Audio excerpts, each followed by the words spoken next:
సర్కారు భూమికి పట్ట ఆ పైన రైతు బంధు స్వాహ.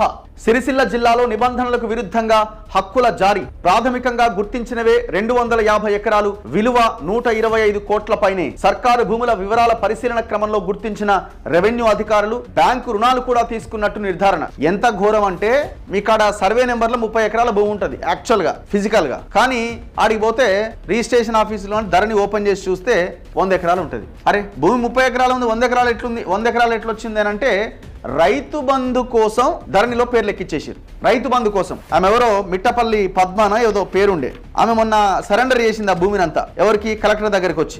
ఆమె పేరు మీద ఆ సర్వే నెంబర్లో ఆమె భూమి ఉందంటే భూమి లేదు. దేనికోసం? రైతు బంధు కోసం 2 ఎకరాలు. మొత్తం మాజీ జెడ్పీటీసీలు, ఎంపీటీసీలు, సర్పంచ్లు, కేటీఆర్ చుట్టూ తిరిగే వాళ్ళు.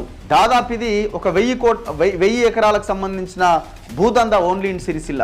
ఇష్టం వచ్చినట్టుగా ఎవరికి వాడు రాసేసుకున్నాడు. ఇప్పుడు ఆడ కలెక్టర్ ఆయన ఎవరు? సందీప్ కుమార్ ఝా సినిమా చూపిస్తున్నాడు కేటీఆర్కి. ఈయనేమో ఇటు వెస్ట్ సైడ్ కోకాపేట, తెల్లాపూరు ఇటంతా రాసిచ్చిండు దొంగలకి, బినామీలకి. అటు సిరిసిల్లనేమో అలా బినామీలకి, అనుయాయులకి అంతా రాసిచ్చేసిండు. ఇప్పటికే 2-3 అరెస్ట్ చేసిండు అక్కడ. కేటీఆర్ కూడా అరెస్ట్ కావాల్సిందే ఈ భూముల విషయంలో.